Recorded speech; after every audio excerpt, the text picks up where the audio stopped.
자, 오늘 하나님께서 우리에게 주시는 말씀의 제목은요, 옛사람 벗어버리고 새사람 입으라라는 말씀의 제목입니다.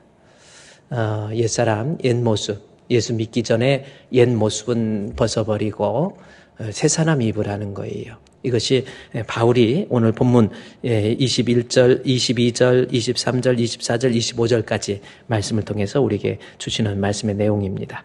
22절 말씀, 에베소서 4장 22절 말씀 볼까요?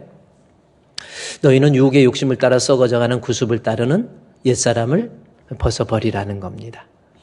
여기서 벗어버린다라고 하는 것이 헬라어로 발로라고 하는, 미련 없이 여기까지만, 이것까지만 한 번만 더, 그리고 끊어야지. 아니에요. 담배를 끊는데 이번에 이거 한 통 샀으니까 이것까지만 피우고 끊어야지. 아니에요. 미련 없이. 담배 한 값에 몇 개 들었습니까? 어떻게 이렇게 잘 알아요? 신호 20개 들었습니까? 그러면 한 개만 피웠어도 끊겠다 결심하면 다 끊으라는 거예요. 이것까지 피우고. 발로라고 하는 거 벗어버린다라. 옛사람의 모습, 하나님 기뻐하지 않는 나의 변화되지 못한 옛사람의 모습, 끊어야 될 습관, 이런 것들 아낌없이 그냥 버리라는 거예요. 누가? 너희는 이라고 하는 겁니다. 여기서 너희가 누구예요? 너희는 하니까 자기 자신은 빠지는데 그게 아닙니다. 이 너희라고 하는 것은 에베소 4장 22절에 나와 있는 너희는, 이 너희가 누구냐면 에베소 좀 올라가다 보면 에베소 2장 8절에 나와 있어요. 너희가 누군지 에베소 2장 8절에 너희는 누구예요? 그 은혜에 의하여 믿음으로 말미암아 구원을 받았으니 이것은 너에게 난 것이 아니요 하나님의 선물이라고 그랬죠. 여기서 너희가 누구냐면 바로 하나님의 은혜로 내가 예수를 믿게 되고 그 믿음으로 말미암아 구원받게 된 하나님의 자녀, 그겁니다. 따라서 에베소서 4장 22절 말씀에서 다시 보면 여기서 너희가 누구예요? 한번 4장 22절에 여러분 예수님 믿습니까? 아멘? 그래요. 이럴 때 좀 사람이 마음으로 믿어 의에 이르고 입으로 시인해야 구원 얻잖아요. 예수님 믿습니까? 그러면 아멘, 아멘 하면 하나님이 영광 받아주시고 우리의 심령 가운데 성령께서 뜨겁게 하신다. 베드로후서 1장 22절, 23절에 나와 있는 거예요. 그래서 아멘, 아멘도 한 번씩 하세요. 여러분 예수님 믿습니까? 아멘. 그래요. 그게 바로 너희예요. 내가 예수를 믿는다고 한다면 이제는 옛사람의 모습 좀 벗으라는 거예요. 예수 믿는다고 그러면서 아직도 욕심 가운데 육신적인 것만 위해서 살고 그저 돈, 내가 세상에서 어떻게 육신적으로 성공할까 이런 것만 따르는 게 아닙니다. 내가 진짜 예수를 믿어서 구원받는 하나님의 백성이라고 한다면 옛사람의 모습을 벗어버리고, 그리고 오늘 본문의 말씀에 23절에 그 다음 절에 23절에 뭐라고 그랬어요? 마음 좀 새롭게 해서. 사람이 행동을 변화시키려면 마음부터 바꿔야 돼요. 무릇 지킬 만한 것보다 더욱 내 마음을 지키라. 생명의 근원이 이에서 남이니라. 내가 마음이 악한 마음, 더러운 마음, 추악한 마음, 미워하는 마음, 원망하는 마음 가지고 있으면 그 사람의 삶 또한 악하고 추하고 더럽고 미워하고 원망하고 싸우는 그러한 삶으로 나타나는 거예요. 그래서 마음부터 바꿔야 돼요. 우리가 예수를 믿는다면 옛사람 벗고 새사람 입어야 되는데 새사람 입기 전에 내 생각부터 이제 다짐도 하고 결심도 하고 이제는 하나님 뜻대로 좀 살아봐야지. 내가 잠시 왔다 가는 이 세상인데 너무 육신적인 것만 위해서 살지 말아야지. 이렇게 마음을 좀 새롭게 해서 그 다음에 24절 말씀에 보면은 하나님을 따라서라는 거죠. 우리가 그 다음에 지으심을 받았다라는 거. 의와 진리의 거룩함. 이것은 뭐냐면 하나님의 형상, 참된 지식과 의와 거룩함으로 창조되었다라고 하는 창세기 1장 26절에 있는 말씀을 소환한 거예요. 그러니까 우리는 원래 어떤 사람이냐면 하나님께서 흙으로 사람을 지으면서 하나님의 형상을 따라서 지은 거예요.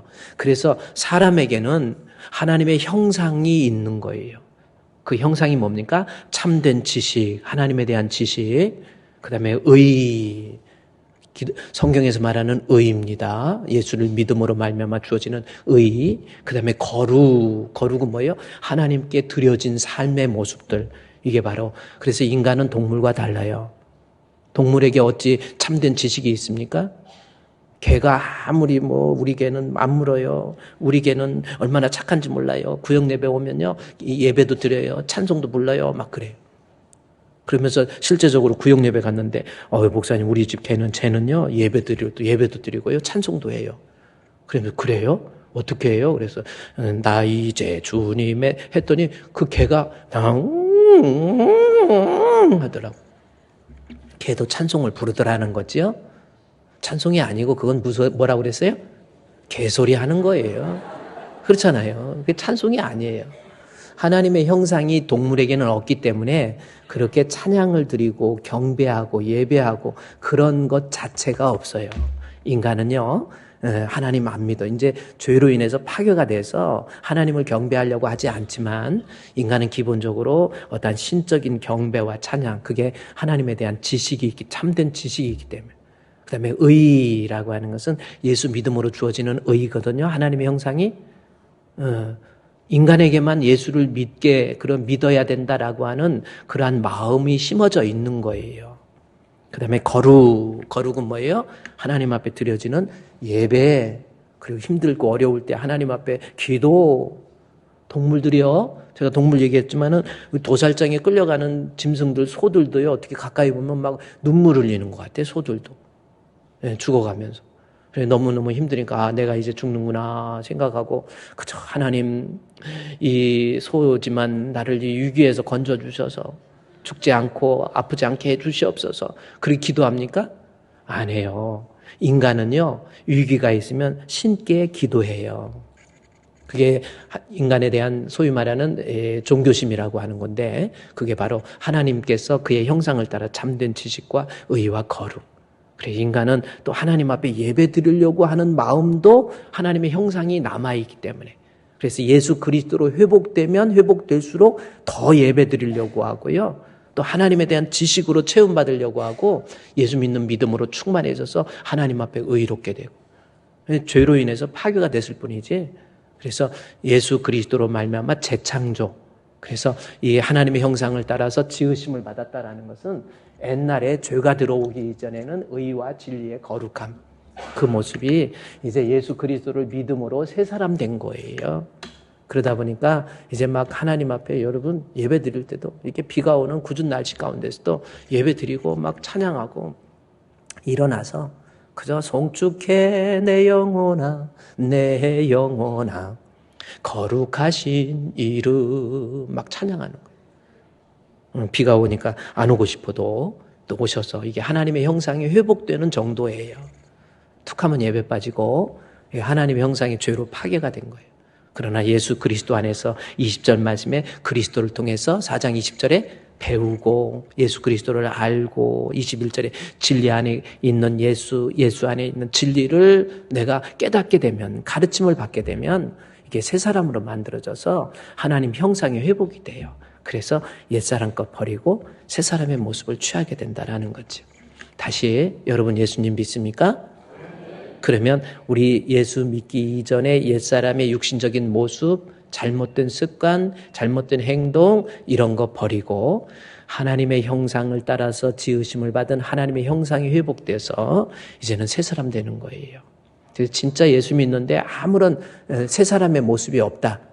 예수 믿는데 말은 아멘 아멘 하는데 어떤 삶의 현장 속에서 아무런 예수 믿는 새 사람의 모습이 없다. 이거는 거짓말입니다.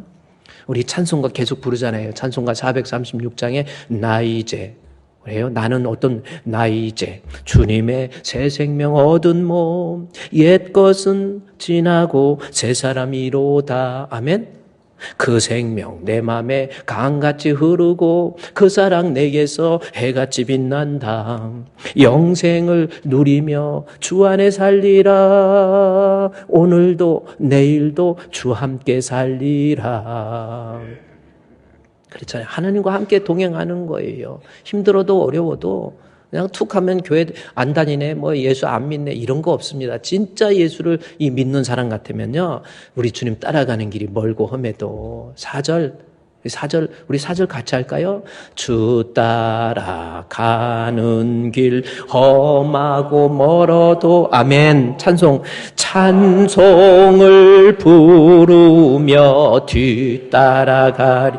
할렐루야. 나주를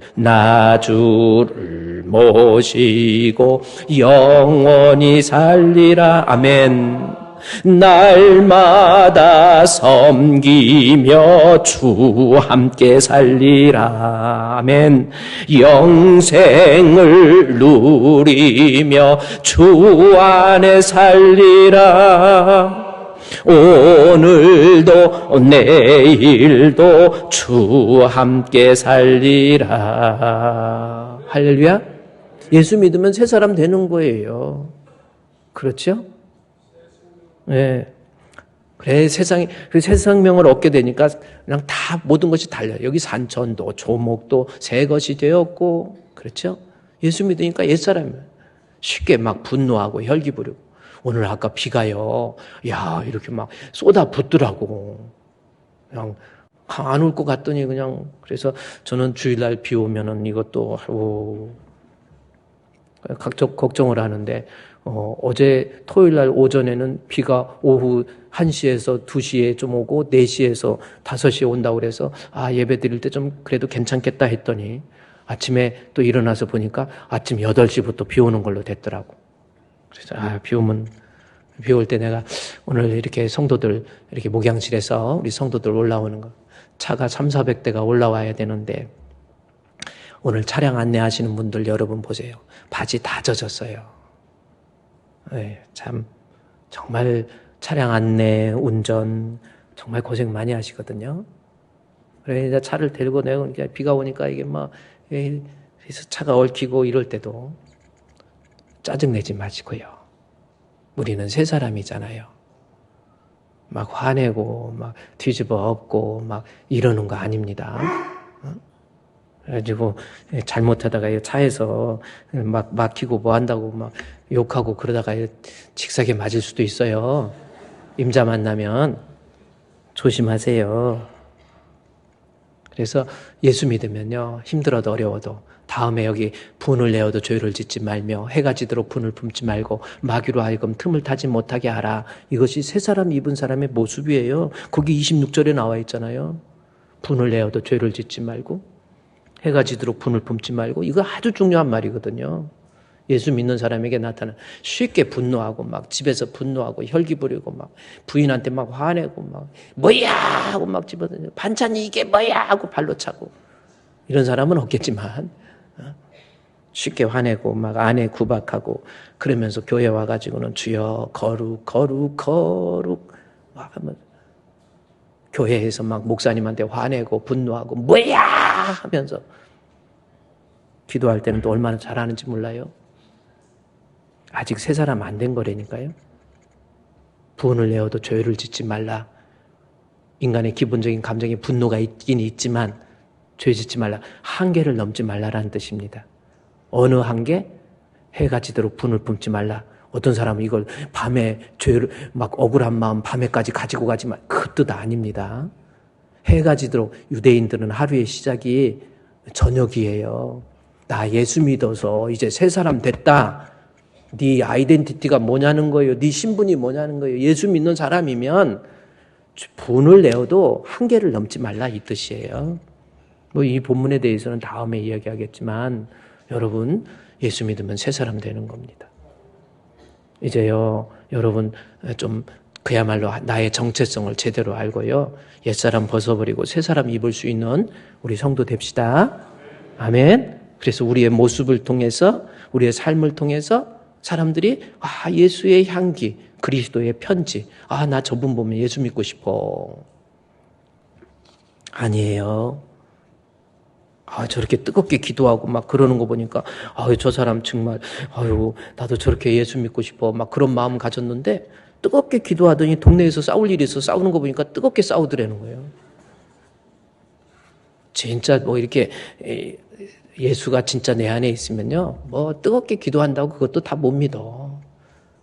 예수가 내 안에 있을 때 나로 인해서 그리스도의 향기. 그래요. 그러면 옛사람을 벗어버리고 새사람 입으라고 그랬는데, 그러면 옛사람 벗어버리고 새사람 입는 구체적인 모습 무엇인지 볼까요? 22절에서 옛사람 벗어버리고 24절에서 에베소 4장 24절에서 새사람 입으라 그랬죠. 그냥 옛사람 벗어버리고 아무것도 안 입으면 안 돼. 그렇죠? 옷을 다 깨끗하게 샤워하고 했으면 입어야지 옷을. 그렇죠? 그래서 새 사람의 모습을 입는다라는 거예요. 옛사람 벗고 새 사람 입는 구체적인 모습이 25절부터 나와 있거든요. 그래서 25절, 26절, 27절, 그 다음에 29절, 그 다음에 31절, 그 다음에 이렇게 쭉 나와 있는 거예요. 그러면 내가 정말 예수 믿는 사람으로서 벗어야 될 옛사람의 모습은 첫 번째가 거짓입니다. 거짓, 위선, 거짓, 이거 벗어버리라는 거죠. 그런데 이 거짓은 뭔가 봤더니 우리가 서로 지체됨이니라라는 말씀을 통해서 교회의 몸된 교회 안에서의 성도들이 가지기 쉬운 거짓된 모습, 위선적인 모습, 이것을 버리라는 거예요. 내가 예수 믿고 교회 다닌다고 하면서 신앙생활 한다고 그러면서 우리 가운데 갖기 쉬운 거짓된 모습, 위선적인 모습이 있습니다. 그거 벗어버리라는 겁니다. 그러면 교회 안에서 성도들이 범하기 쉬운 거짓된 모습이 뭐가 있는가라는 겁니다. 그것은 뭐가 있는지 한번 여러분 이것은 알고 있어야 돼요. 요한일서 2장 22절 말씀에 기록되어 있습니다. 요한일서 2장 22절에 거짓말하는 자가 누구냐 해서 거짓에 대한 이야기가 나오죠. 교회 안에서 거짓말하는 자 누굽니까? 우리 한번 이 성경 읽어봅시다. 시작. 거짓말하는 자가 누구냐? 예수께서 그리스도이심을 부인하는 자가 아니냐? 아버지와 아들을 부인하는 그가 적그리스도. 여기서 적그리스도라는 게 뭡니까? 마귀에게 소속되어 있다라는 거죠. 사실 이 요한일서 2장 22절은 요한복음, 요한 1, 2, 3서, 요한계시록을 요한이 기록한 겁니다. 그래서 요한복음 8장에 나와 있는 너희 아비 거짓. 그래서 너희 아비 사탄이 거짓의 아비라고 그랬죠. 그래서 거짓의 아비인 사탄에게 속한 사람 특징을 요한복음 8장에서 이야기하고 있어요. 그러면서 여기 적그리스도, 내가 마귀에게 소속되어 있으면 교회 안에 교회는 다니지만 하나님께 소속되어 있는 것이 아니고 주 안에 소속된 것이 아니고 마귀에 소속되어 있으면 나타나는 현상이 있어요. 여러분 지금 소속의 문제거든요. 어디에 소속되어 있는지. 나는 지금 교회에서 신앙생활하면서 어디에 소속되어 있는 사람인가. 이거 인식해야 돼요. 한번 생각해 보세요. 제가 지난번에도 했지만은 루이스 펄콥이라고 조직신학에 있어서 대가입니다. 글을 참 잘 쓰세요. 그러면서 인간을 두 가지로 분류해요. Man in the state of sin, man in the state of grace. 은혜에 속한 인간, 죄에 속한 인간. 하나님께 속한 인간, 마귀에게 속한 인간. 나눠져 있어요. 여러분은 교회 안에서 과연 내가 마귀에게 소속되어 있는지 하나님에게 소속되어 있는지 구별해야 됩니다. 마귀에게 소속된 사람은 거짓말을 하게 돼 있어요. 그 거짓의 모습이 뭡니까? 요한일서 2장 22절에 두 가지예요. 첫 번째가 뭐예요? 교회를 다니면서 마귀에게 소속되어 있어서 거짓말. 첫 번째가 뭐냐까? 예수를 그리스도로 안 믿어요. 부인하는 겁니다. 예수가 그리스도라는 것은 하나님이 내 죄를 구원하기 위해서 하나님이 인정하신 분이에요. 내 죄를 사할 수 있는 분은 예수님밖에 없어요. 내가 예수님 믿으면, 예수님을 나의 구주로 믿으면 내 죄 문제가 해결되고 내가 사망에서 영생으로, 지옥에서 천국으로, 그 나를 지옥에서 천국으로 옮겨주는 분이 예수님. 예수님이 나의 구주. 그 예수님이 구주 되신 거에 대해서 교회는 다니지만 믿지 않는 사람. 이게 마귀에게 소속돼 있어서 그러는 것이고 그 사람이 하나님 앞에 거짓말하는 위선적이고 거짓된 모습입니다. 그러니까 우리가 새 사람 됐다고 한다면요. 예수님이 나의 구주인 거. 여러분 그래야 영생을 얻어요. 예수 믿는 거, 교회 다니는 거, 교회 다녀서 친구 사귀고 만나고 마음의 위로나 받고 그냥 이게 아니에요. 죽고 사는 문제예요. 예수 안 믿으면 태어나지 않는 게 좋습니다. 예수 믿어야 천국 가요. 아멘.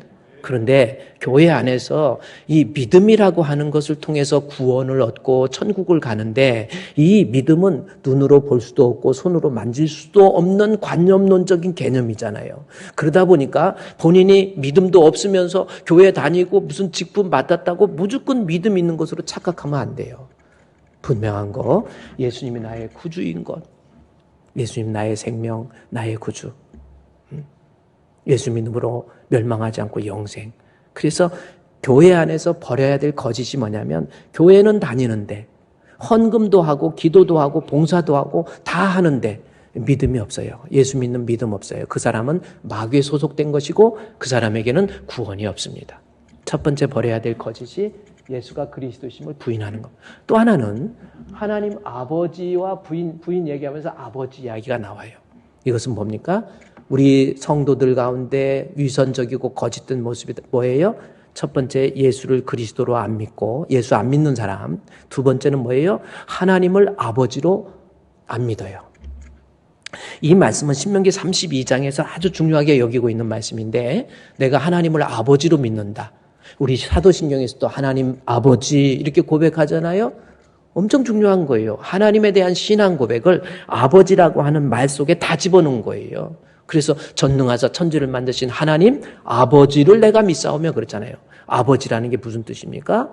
나를 창조하신, 나를 존재하게 하시고 나를 이만큼 살게 해주시고 황무지와 같은 인생길에서 나를 만나주시고 지켜주시고 보호해주시고 나를 궁극적으로 예수를 믿는 믿음 갖게 해주시고 천국으로 인도해 주시는 하나님. 그게 하나님이라는 아버지라는 고백이에요. 따라합시다. 하나님 아버지. 무슨 뜻이에요? 하나님이 나를 이렇게 존재하게 했고 하나님이 나를 이만큼 지금까지 살게 해주셨다라는 거죠. 제가 항상 교회에서요 하나님에 대한 신앙이 없고 마귀에게 소속된 사람은 교회 다니면서도요 돈 좀 있다고 교만해지고 좀 배웠다고 남들보다 좀 배웠다고 실력 있다고 교만해져요. 그렇죠? 또 교회에서 직분이 커지면 교만해져요. 내가 교만해져요. 그게 왜 그렇습니까? 믿음 없어요.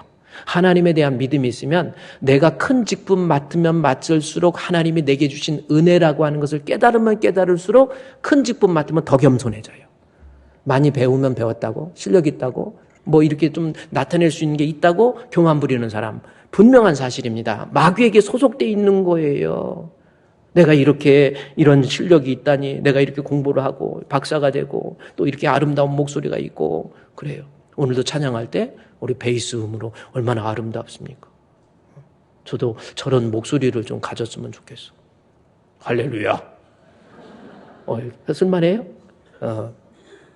예수 십자가에 흘린 피로써 그대는 씻기어 있는가. 참 좋을 것 같은데. 그래요. 아름다운 목소리, 또 실력 있고 공부도 많이 이거요. 진짜 믿음 있는 사람은 실력이 있으면 있을수록 주여 하나님 모든 것이 은혜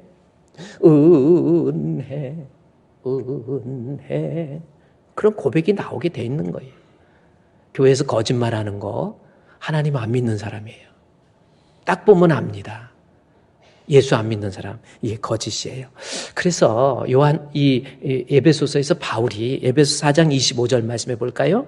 뭐라고 그럽니까? 그런즉 우리가 새 사람 되었고 예수를 믿었으면 그런즉 어떻게 돼요? 거짓을 버립시다. 할렐루야. 예수 믿읍시다. 하나님을 아버지로 예수님을 그리스도로. 할렐루야. 다시 하나님을 아버지로 예수를 그리스도로. 아멘. 그래요. 하나님을 아버지로 예수님을 그리스도로. 그게 믿는 믿음이 있어야 교회에서 믿음도 없으면서 폼 잡고 다니고 좋다고 그러고 다니다가 육신 망할 때 하나님 앞에 지옥 가면 안 돼요. 내가 살아있을 때, 내 호흡이 있을 때, 내 심장이 뛸 때 내가 예수 믿는지 안 믿는지 너희는 너희 자신을 돌아보아 너희 자신이 믿음이 있는지 시험하고 확증하라. 그렇지 않으면 하나님 앞에 버림받은 거예요. 이 세상에 살면서 자주 점검하세요. 내가 믿음이 있는지 한 번씩 돌아보세요. 하나님에 대한 믿음은 제대로 있는지 돌아보세요. 예수에 대한 믿음도 없이 그리고 막 무슨 건강검진하고 어디 안 좋다고 그러면 막 죽어 그러나 영적으로 내가 병들은 거에 대해서는 별 관심 없어. 이러면 안 돼요. 정신 차리세요. 그리고 이 거짓을 우리는 버리고 25절에 거짓을 버리고 그러면 거짓을 버리고 그냥 놔두는가? 아니에요. 그 대신 각각 이제 입어야 될 게 뭐예요? 각각 그 이웃과 더불어 참된 것을 말하라라는 겁니다. 그러면 여기에서 참된 것이라고 하는 것이 무엇인가라는 겁니다. 자, 참된 것을 이제는 거짓된 그래서 하나님에 대한 믿음, 예수님에 대한 믿음을 가지고 이제 이웃과 더불어 참된 것을 말하라라는 겁니다. 여기에서 참된 것을 말하라라고 하는 해석이 사실 여러 가지 학자들의 해석이 여러 가지 다양하게 나타나요. 무슨 뜻일 것 같습니까? 이웃과 더불어 참된 것을 말하라. 이것은 여기서 이웃이라고 하는 것은 서로 지체된다. 교회 밖에 있는 이웃을 neighborhood이라고 하는 거예요. 교회 밖의 이웃들을 얘기하는 거예요. 그러니까 교회 밖을 향해서 참된 것 말하라라는 거죠. 참된 것이 뭔가라고 하는 거에 대해서 헬라어 성경보다는 여러분이 좀 더 접근하기 쉬운 영어에 보면 이 참된 것이라는 것이 speaking, 말한다라는 겁니다. speaking the truth라고 하는 거예요.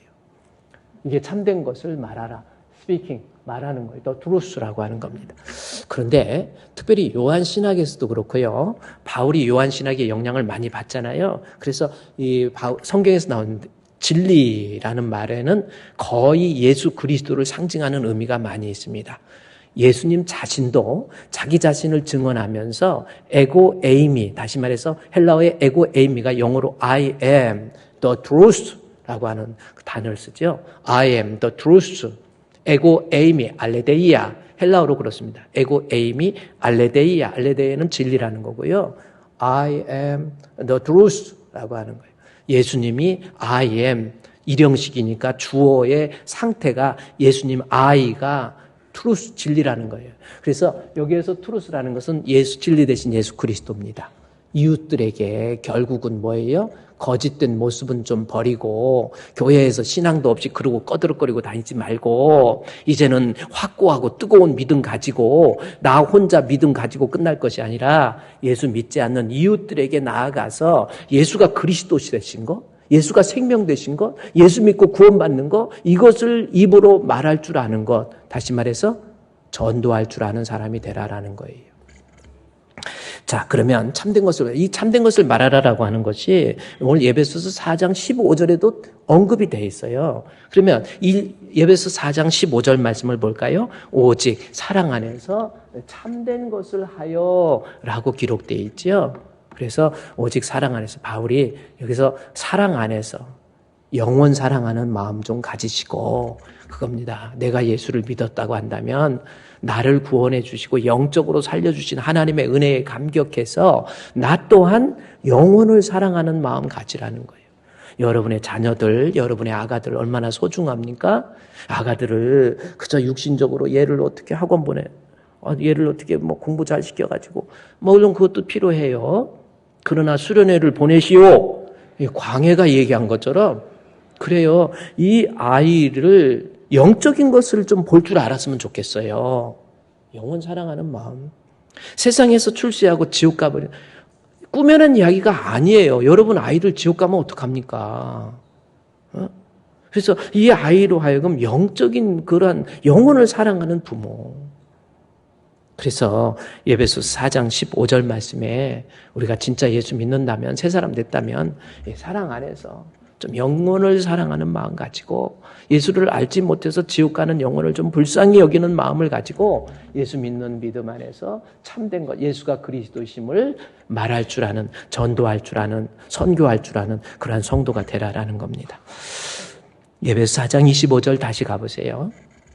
따라서 우리가 의인 하나님 앞에서 하나님의 형상으로 다시금 예수 그리스도를 믿는 믿음으로 말미암아 재창조됐다고 한다면 이제 예수님 믿는 믿음이 내 안에 굳건해지고 하나님을 나의 아버지로 믿고 이제는 뭐예요? 나아가서 내 안에 예수 믿지 않는 사람들을 향해서 예수 믿으라고 복음을 전할 줄 아는 그러한 사람. 온 세상 위하여 나 복음 전하리 만 백성 모두 나와서 주 말씀 들으라. 땅끝까지 이르러서 내 증인되라고 하는 거예요. 이것이 바울의 명령이에요. 에베소 교회를 향한 바울의 명령이 내가 교회 안에서 거짓된 위선적이고 믿음도 없는 모습 버리고 예수 잘 배워서 말씀 잘 배워서 하나님에 대한 예수님에 대한 믿음을 가지고 예수 믿지 않는 이웃들을 향해서 또 잘못된 교리를 가지고 신앙 안에서 방황하는 사람들에게 대해서 예수가 그리스도심을 전해서 그 영혼을 살릴 수 있는 영적인 사랑의 사람이 되라라고 하는 것, 그것이 25절에 있는 말씀입니다. 그런데 바울이 에베소 교회에만 명령한 것이 아니라 바울이 마지막에 임종의 순간에 죽음을 앞두고 마지막으로 유언하는 내용. 여러분, 죽음을 앞두고 마지막 유언한다라는 것은 대단히 중요한 거잖아요. 바울이 AD 35년에 이 다메섹 도상에서 빛 가운데 현현한 주님을 만나서 자기가 그토록 핍박하고 미워했던 예수가 생명의 주라는 것을 발견하고 난 다음부터 AD 35년에서 그때부터 온 세계를 다 다니면서 예수 믿으세요. 예수 믿으세요. 예수 믿으세요. 그저 먹을 것, 입을 것 다 없어도 매를 맞고 자지 못함과 먹지 못함과 그런 환경 속에서도 다니면서 예수 믿으라고. 예수가 생명입니다. 예수가 생명입니다. AD 35년부터 45년, 55년, 65년, 65년, 그 다음에 AD 67년에 바울이 순교를 해요. 목배임을 받으면서 순교하면서 이제 내가 이 땅에 살면서 복음을 전도했는데 이제 내가 마지막 이 죽어가면서 바울이 그의 사랑하는 아들과 같은 디모데에게 마지막 권면한 말씀의 내용이 있습니다. 그게 뭔지 아세요? 디모데 후서입니다. 디모데 후서는 바울이 목베어 순교하기 직전에 쓴 책이에요. AD 67년에 디모데 후서를 기록하면서 아들과 같은 디모데에게 그가 유언을 하지요. 유언의 내용이 뭡니까? 그래서 디모데후서 4장 7절 말씀에 보면은 그 내용이 나와요. 바울이 죽을 때 뭐라고 그럽니까? 죽음은 임박한 것을 아시고 나는 선한 싸움 싸우고 나의 달려갈 길 마치고 믿음 지켰다. 이거 대단한 고백이. 여러분 죽을 때 무슨 고백할 거예요? 어떤 고백할 겁니까?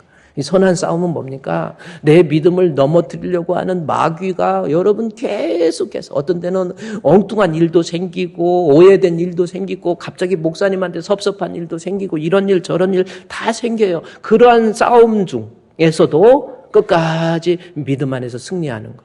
바울은 이런 일 저런 일 별일 별사건 다 있었지만은 마귀와의 전쟁에서 이겼어요. 그 다음에 나의 달려갈 길 마쳤어요. 달려갈 길은 뭡니까? 하나님께서 바울로 하여금 하라고 하신 일이 있어요. 여러분 어떻습니까? 교회에 하나님께서 여러분에게 하라고 하신 일 뭡니까? 남전도에서 여전도에서 또 각각 직분을 통해서 권사로 또 안수집사로 장로로 하나님께서 하라고 하신 일, 그 일에 대해서 나의 달려갈 길, 내가 할 일 나 마쳤다. 얼마나 대단한 고백입니까? 아니 직분으로 세워놨더니 뭐 주를 위해서 교회를 위해서 맡겨진 사명 감당하기 뭐 그냥 자기 집안일만 정신 쓰고 뭐하고 말만 타이틀만 가지고 있지 뭡니까? 바울은요 달려갈 길 마치고 그 다음에 중요한 건 믿음 지켰어요. 그랬더니 그 다음 절 8절 말씀에 하나님께서 의의 면류관 선한 싸움 다 싸우고 의의 면류관 받았으리라. 얼마나 아름다운 고백입니까? 저와 여러분도 죽을 때 좀 이랬으면 좋겠어요. 다 가족들 불러놓고 여보 아내도 불러놓고 그랬더니 아내가 먼저 죽을 건데요. 그래, 아니야 대부분 남자들이 빨리 죽어요. 그리고 빨리 죽는 것이 훨씬 좋습니다. 내가 보니까. 그래서 저희 아내한테도 내가 빨리 죽을게 그랬더니 아니야 내가 먼저 죽어야 돼요. 아니야 내가 먼저 죽을 거야. 그러다가 한참있다 그래 네가 먼저 죽어. 어쨌든 이제 죽음 순간에 하나님 앞에 여보 고마워. 나 하나님 앞에 정직한 모습으로 살다가네. 내가 선한 싸움 싸우고 나의 달려갈 길 마치고 믿음 지켰으니 얼마나 아름다운 것. 그런데 이렇게 마지막 유언의 고백을 하면서 4장 1절 말씀에서 마지막 디모데에게 뭐라고 유언하는 줄 아세요? 뭐라고 해요? 1절 말씀에 이 디모데후서 4장 1절에 하나님 앞과 살아있는 자와 죽은 자를 심판하실 예수 그리스도 앞에서 그가 나타나실 것을 두고 그의 나라를 두고 엄히 명령하노니 이거 보세요. 하나님의 심판 우리는 다 사람이 한번 죽는 것은 정하신 것이고 그 후에 심판이 있어요. 그 심판대 앞에 섰을 때에 하나님 앞에 인정받는 거 뭡니까? 아주 마지막 유언하는 거. 디모데야, 너 이렇게 살아야 돼. 뭡니까? 엄히 명하노니 다음 절 4장 2절이 뭡니까? 너는 말씀을 전파하라. 때를 얻든지 못 얻든지 항상 힘쓰라라고 하는. 이것이 노 사도가 마지막 죽으면서 디모데의 아들과 같은 디모데에게 유언했던 가장 중요한 말씀. 너는 복음을 전파하라. 말씀을 전파하라. 예수가 그리스도심을 전하는 자가 되라. 라고 하는 것. 이것이 사도의 신앙이 있던 믿음이 좋은 사도 바울의 마지막 유언이라는 겁니다. 그만큼 우리 성도들에게 있어서 내가 신앙생활하면서 일생을 살면서 예수 믿고 구원받은 성도라고 한다면 하나님 앞에 정직한 믿음 가지고 만나는 사람마다 내 호흡이 있을 때까지 복음을 전도하는 그러한 모습, 이것이 성도에게 있어야 된다라는 거예요. 그런데 바울의 유언만이 아니라요. 여러분 성경 마태복음 28장에 보면 우리 한번 마태복음 신약성경 제일 첫 번째 나오는 책이니까 한번 볼까요? 마태복음 제일 마지막 책이 마태복음 28장입니다. 마태복음 28장 16절 말씀에서 보면요.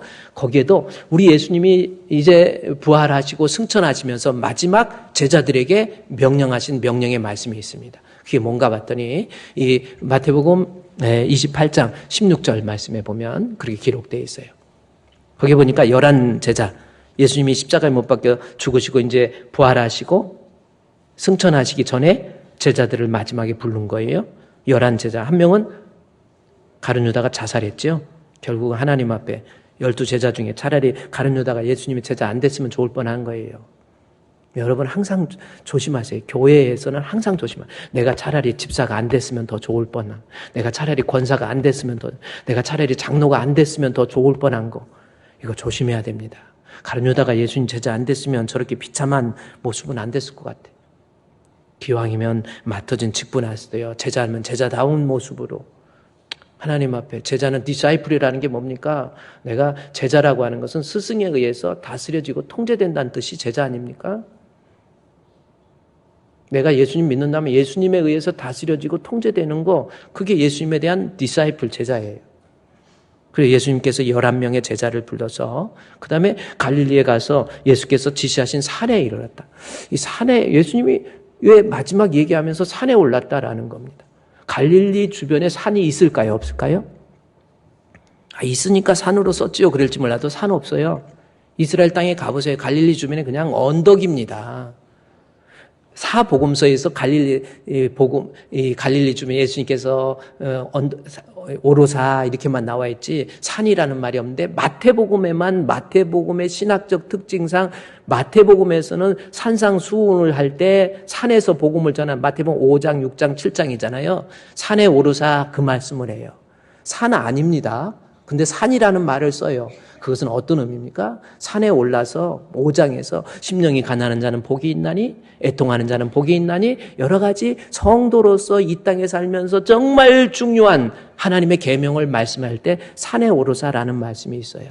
산이 아닌데 산이라고 한 이유가 뭡니까? 이스라엘 백성으로 하여금 예수님께서 말씀을 듣는 이스라엘 유대인으로 하여금 뭐예요? 모세가 광야에서 이스라엘 백성들에게 인생을 어떻게 살아야 되는 것, 하나님의 자녀로서 어떻게 살아야 될 것인가를 설명하기 위해서 시내산에 올라서 계명을 받았거든요. 그래서 산상수훈은요, 구약의 시내산이라고 하는 거예요. 우리 예수님께서 가장 중요한 말씀, 산에 오르서 즉 인생을 살면서 하나님의 자녀로서 승리하기 위해서 주신 계명입니다. 그 마지막 계명이 뭐예요? 16절에 11 제자가 갈릴리에 가서 산에 올랐다. 가장 중요한 거 이 얘기하는 거예요. 17절에 예수를 비웃고 경배하죠. 그 의심한 사람도 있었어요. 그런데 18절 말씀에 가장 중요한 거 마지막에 예수님의 유언이 뭔지를 이야기해요. 예수께서 나와 말씀하여 이르시되 하늘과 땅의 모든 권세를 내게 주셨다. 이건 무슨 뜻이에요? 왕, 대통령, 이런 세상의 권세가 아닌가, 우주적 권세. 다시 말해서 우리 예수님이 하나님, 인간과 세상과 우주와 만물을 창조하신 삼위의 하나님으로서의 신적 권위를 얘기하는 거예요. 신의 명령이라는 거예요. 하나님의 명령. 나를 지으시고 나를 만드시고 나를 창조하신 우리 주님께서 하늘과 땅의 모든 권세를 내게 줬는데 내가 너에게 명령하겠다. 그 명령이 뭡니까? 19절 말씀이지요. 그러므로 너희는 가서 모든 민족으로 제자를 삼으라는 겁니다. 이것이 우리 예수님의 마지막 명령이에요. 가라는 거지요. 우리 예수님이 가! 그런 거예요. go라고 하는 겁니다. 너희는 가서 제자 삼는 거예요. 복음 전도하라 라고 하는 거. 이것이 우리 예수님의 마지막 명령이에요. 근데 여기 가서라고 하는 것이 가라 이렇게 안 하고 가서 이렇게 해서 우리말로 번역을 그래도 매끄럽게 한 것 같아요. 이 프루덴테스라고 하는 단어입니다. 이 가라라고 하는 것이 이 프루덴테스라고 하는 프루덴테스라고 하는 거예요. 근데 이게 가라는 뜻이에요. 영어로 보면 go라고 기록되어 있어요.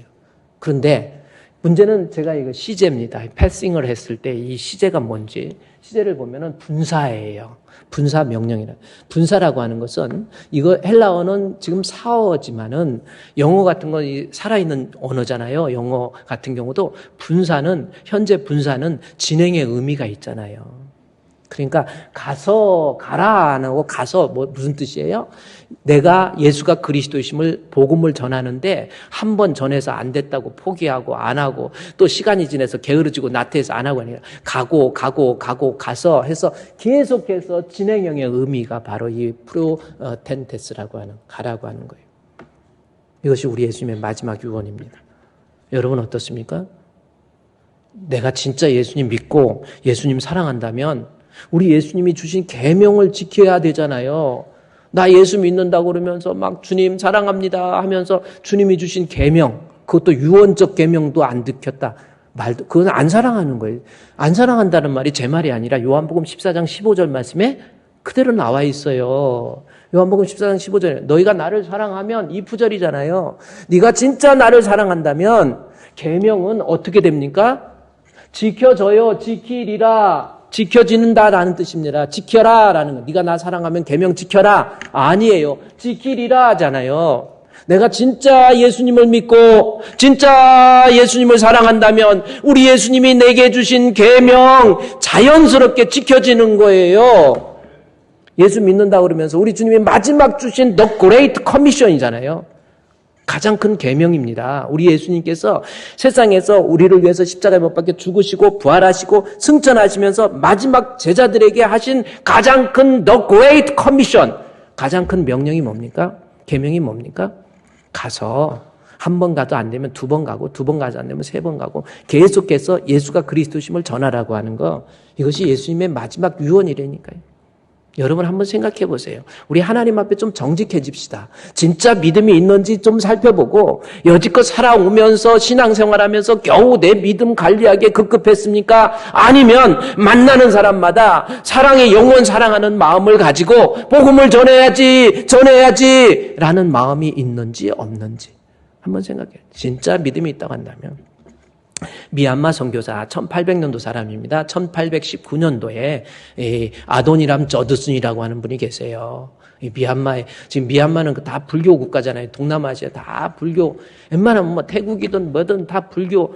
웬만하면 다 불교 국가예요. 뭐 네팔, 디팔 뭐 어디 하여튼 다 불교 국가 치고 잘 사는 나라가 없어요.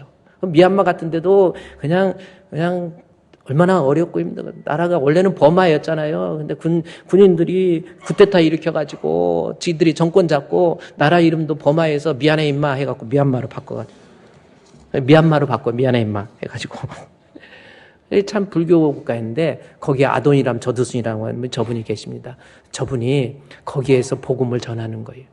원래는 예수를 잘 믿는 사람이 아니었어요. 종교 다원주의자처럼 범신론적 신앙을 가진 그러한 사람이 아도니람 저드슨입니다. 그런데 그가 예수를 믿고 난 다음에 마태복음 28장 이 말씀이에요. 가라라고 하는 거. 내가 예수 믿는다면 내가 주님이 나에게 주신 마지막 계명, 그래서 이 프로비던스 대학이라고 미국에서 좋은 대학 다니는 거, 그 다음에 바로 신학교 가가지고 목회하면서 나 선교하겠다라는 거죠. 인도 가려고 했다가 안 돼가지고 버마로 갑니다. 버마에 가가지고 7년 동안 무지하게 고생해요. 사랑하는 아내가 풍토병으로 죽게 되죠. 자식 셋이 다 죽어버려요. 나중에는 간첩 혐의로 물려가지고 영국 가고 미얀마하고 전쟁이 일어나가지고 간첩 혐의로 물려가지고 고문을 하는데 인분이 있는 그 똥통에다가 사람을 묶어서 거꾸로 매달려 놓고요. 한 20cm 뛰어가지고 묶어 놓고. 말이 그렇지 여러분. 죽을 위기 속에서 그래도 나 복음 전하겠습니다. 왜? 우리 예수님 사랑한다면 우리 예수님이 내게 마지막 주신 계명 나 복음 전도. 아직도 여러분 느낌이 안 옵니까? 여러분 복음 전도, 선교, 우리 복음 전도하고 선교할 수 있는 이게 너무나도 성도에게 있어서 중요하기 때문에 우리 예수님의 마지막 유언은요 다른 것도 몰라도 이 청개구리도 유언은 엄마 유언은 지켜준다며. 청개구리 아세요? 우리 청개구리 구리 하고 울는 청개구리가 있는데 엄마가 얘는 맨날 반대로 하고 말도 안 들으니까 아무래도 나 죽으면은 저기 산에다 묻어야 되는데 물가에다 묻을 것 같으니까 아가 개구라 응? 내가 죽으면 너는 꼭 반대로 하니까 나를 물가에 묻어라. 그랬더니 청개구리가 다 안 듣다가 어머니 죽은 거 어머니 말은 내가 들어야지 해갖고 물가에다 물어서 어머니 청개구리가 아주 쓸려갔다라는 전설이 있어. 아니 청개구리도 마지막 말은 듣는데 제가 우리 어머니 가정적인 얘기해서 죄송하지만 저희 어머니가 코로나로 이제 벌써 2년 됐어요. 돌아가셨는데 어머니 돌아가시니까 못한 것만 생각나고 어머니한테 죄송스럽고 어머니만 생각하면 그냥 그쪽만 바라봐도 어머니 하고 막 울게 되는 그러한 적인데 우리 어머니가 코로나로 돌아가셨기 때문에 대면할 수도 없어요. 돌아가셨는데도 대면을 못하게 돼 있어요. 그때는 제일 첫 저기 해가지고 그리고 대면도 못하고 돌아가시는데 오후 3시쯤에 병원에서 연락이 와서 이제 어머니 돌아가십니다. 임종하십니다. 마지막 전화 카톡으로 연결해갖고 영상통화하는 거예요. 그런데 어머니 그랬더니 숨이 답답해. 그랬더니 아들 최 목사 목회 잘해. 그러면서 마지막에 어머니가 그러더라고요. 우리 7남매 중에서 다 예수 믿고 장로되고 권사되고 그랬는데 우리 둘째 형 아들은 셋인데요. 큰형은 장로님인 둘째 형이 교회를 안 다녀. 이름은 화평인데 화평이 아니오. 그래가지고 교회를 안 다녀. 그러니까 집에서 늘 아버지도 어머니도 너 교회 안 다니나 해가지고 막 뭐라고 하니까 반항을 해가지고 나중에는 집이 싫다고 세상에 어머니 돌아가셨는데도 안 왔어. 그런 자식이 어디 있어. 나도 진짜 인간적으로 밉더라고요. 그래서 아버지 모시고 제가 있으면서 제가 그래도 형이니까 전화했어요. 형, 어머니 돌아가실 때도 안 오고 좋아? 그랬더니 아무 말 안 하더라고요. 아버지 돌아가시면 안 올 거야? 아버지 체온 있을 때 빨리 와서 잘못했다고 무릎 꿇고 잘못했다고 빌어 내가 그랬어요. 그래갖고 왔어. 와갖고 무릎 꿇고 드디어 그냥 한 10년 동안 찾아오지도 않았던 야 아들 화평이 아들이 와갖고 아버지한테 무릎 꿇고 아버지 아버지한테 아버지 저 아들 왔어. 그러니까 아버지 사랑한다 한번 해. 그래서 사랑한다. 그래갖고 집안이 완전 울음바다가 됐어. 그 화평이 형이 어머니가 돌아가실 때 우리 어머니가 말하냐. 아들 최 목사 둘째가 교회를 안 다녀. 다 교회 다니는데 서울에서 공부하다가 유학을 갔어. 아주 좋은 전라북도로 유학 가갖고 전북대학교 들어갔어요 거기. 그래서 왜 그냥 전북대학교 가다 보니까 거기 옆에 어디 원광대학교가 있대요. 그래서 불교 마하사라 막 이런 학교가 있대. 거기 음대 피아노과 저기를 형수를 받아들인 거야. 그러니 이게 부인이 잘 들어와야 돼. 여자가 그냥 거가고 뭐하고 하니까 형이 교회를 안 다녀버리고요. 그래갖고 빈정거리고 그러니까 가족들이 모이면은 다 예수 믿는데 혼자만 안 믿어. 그래 보면은 뭔가 틀려. 뭔가 새끼가 틀려. 이게 애들도 틀려요. 이게 병아리 새끼하고 오리 새끼하고 근본이 틀리듯이 이렇게 가족들 모아놓으면은 그 집 식구만 어떻게 교회를 안 다니니까 이상해져 버리더라고.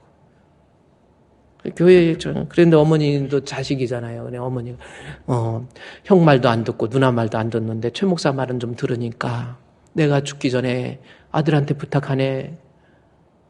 화평이 교회 좀 다니게 해.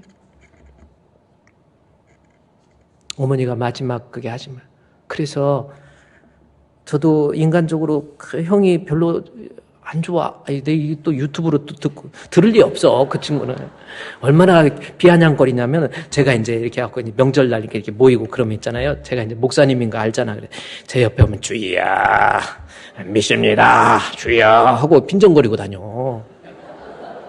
할렐루야 막 이러고 다니고 미워 죽겠어.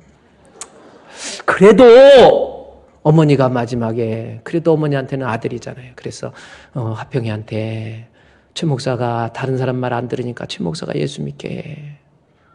그게 사실 마음이 늘 걸려요. 지금도 내 마음속에서는 솔직한 마음으로 형에 대한 앙금이 별로 그냥 미워. 어떻게 그럴 수 있어? 막 이러고 어떻게 그래도 동생이 목사님이면 좀 저기 해야지. 주희야 미션이가 막 이러고 다니고. 그러니 믿겠어 안 믿겠어? 미워도. 그래서 내가 그래요. 그래 언젠가는 반드시 형한테도 어머니의 유언이니까 복음 전해야지. 우리 예수님의 유언입니다. 여러분 전도 안 할 거예요? 그러면 이 에베소서 4장 15절 말씀에 보면은 내가 복음을 전도하게 되면 마지막 그거 하나만 보세요. 에베소서 4장 15절 말씀에 오직 사랑 안에서 참된 것, 영원 사랑하는 마음 가지고 참된 것, 예수가 그리스도라는 걸 전하게 되면 그에게까지 자라난다라는 아주 중요한 이야기를 해요. 내가 복음을 전도하는 거, 그것은 나로 하여금 내 믿음이 자라나도록 만든다라는 겁니다. 여러분 믿음 세월이 가면은 사람이요 아기가 태어나서 안 자라면 안 돼요. 점점 자라나듯이 우리의 신앙도요 우리가 주를 향한 이 믿음도요 점점 자라나야 돼요. 정말 그냥 교회만 다니다가 우리 마음속에 정말 주님 사랑하는 마음, 내 마음에 주를 향한 사랑이 나의 말엔 주가 주신 진리로 나의 마음에 주의 마음 품게 하소서. 그 찬양 있잖아요. 그것처럼 우리의 신앙이 점점 자라나야 돼. 히브리서 10장 9절에서 히브리서 10장에 있는 말씀에 보면요. 38절 말씀에서 보면은 히브리서 10장 38절에 보면은 믿음이라고 하는 것이 자라지 않는 사람. 여러분 나의 의인은 믿음으로 말미암아 삽니다. 중요한 말씀이에요. 예수 안 믿으면 죽습니다. 따라합시다. 예수 안 믿으면 죽는다. 예수 믿으세요. 제가 늘 말씀드리지만 정직한 믿음 가지세요. 완벽하지는 못해도 예수님이 나의 주인 것을 믿습니다. 죽을 때 잘 죽으세요. 예수 믿어야 복 있는 죽음입니다. 그래서 나의 의인은 하나님 앞에 의인은 믿음으로 말미암아 살아요. 믿음 없으면 죽어요. 믿음 없으면 지옥 갑니다. 예수 믿으세요. 그런데 이 믿음은요 또한 뒤로 물러가면 내 마음이 기뻐하지 않아요. 하나님께서 기뻐하지 않아요. 어떤 사람 믿음이 점점 이렇게 자라나야 되는데 믿음이 막 세월이 가면서 더 깡패돼 버려 영적으로. 저건 뭐 믿음이 있는 것 같기도 하고 없는 것 같기도 하고 더 막 머리는 커져가지고 아는 건 많어 들은 건 많어. 그래갖고 설교하면 벌써 다 알아버려요. 근데 믿음이 안 자라는 사람 이거는요 하나님이 기뻐하지 않아요. 다시 이해가 안 갑니까? 여러분 아기가 태어났어요. 아기가 태어났는데 얼마나 이쁩니까? 자식이 태어나는 것보다 손자가 태어나면 더 이쁘다고 하더라고요. 얼마나 이뻐요. 이쁘는데 쭈쭈 먹이고 이유식도 먹이고 밥도 먹이고 애가 무럭무럭 크는 걸 보면은 부모가 그래서 애기 크는 거 얼마나 그래서 애기 이렇게 하면서 막 기저귀 쭉쭉 이거 뭐라고 그러죠? 기저귀가 아니고 막 하는 거 기저귀가 아니고 기지개 해갖고 발 무릎 같은 거 눌러 쭉쭉쭉쭉쭉 커라 막 그러죠. 이게 부모 마음이잖아요. 근데 애기가 그렇게 이쁜 애기가 세월을 갈수록 머리통은 알아두는 거야. 머리통은 이만한데 몸은 이만해. 이때부터는 부모에게 근심이 되는 거예요. 여러분 신앙 갖는다고 그러면서 믿음 갖는다고 그러면서 교회는 열심히 다녀갖고 아는 건 많어. 얼마나 아는지 뭐 폼도 다 재요. 그런데 우리 주님이 인정하는 믿음에 있어서 자라지 못하면 하나님 기뻐하지 않습니다. 믿음은 반드시 자라나야 돼요. 이 다음 절 한번 볼까요? 39절에 우리가 믿음이 뒤로 물러가면 이게 더 멸망, 아폴레이안, 지옥 가는. 믿음은 안 자라면 그 믿음을 가지고 내가 영생을 얻을 수 있는 믿음이 안 돼요. 그래서 믿음은 자라야 돼요. 오늘 믿음보다는 내일이 더 자라야 됩니다. 할렐루야. 여러분의 믿음이 자라나야 돼요. 늘 주님과 함께 동행하면서 믿음이 점점 자라나요. 그렇지 않으면 이 믿음의 특징은 멸망할 뻔인데 안 자라면 멸망이에요. 제가 이것을 비유하는데 믿음은 자전거 타는 것과 똑같아요. 자전거를 타고 여러분 가만히 서 있든지 그냥 있으면 그건 쓰러져요. 그러나 자전거를 타고 전진을 하면 얼마나 상쾌합니까? 여러분 믿음 제발 여러분 믿음 어떻습니까? 지금 여러분의 신앙의 분량이 자라나고 있습니까? 한번 생각해 보세요. 내 믿음이 점점 자라나야 하나님 기뻐하시죠. 그리고 그 믿음으로 구원을 얻어요. 언제까지 그냥 그 믿음 그대로 언제까지 습관적으로 신앙생활 하겠습니까?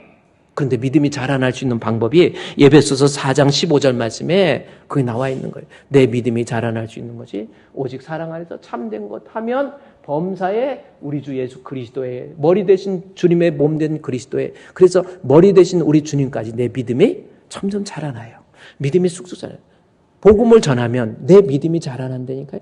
내가 구원 얻는 믿음의 특징이 로마서 10장 9절 말씀에 믿음이라고 하는 것을 정확히 얘기해요. 로마서 10장 9절에 내가 만일 입으로 예수를 주로 시인하면 또한 하나님께 그를 죽은 자 가운데 살리고 내 마음에 믿으면 구원을 얻죠. 그렇죠? 그런데 이 앞에 말씀에서 보세요.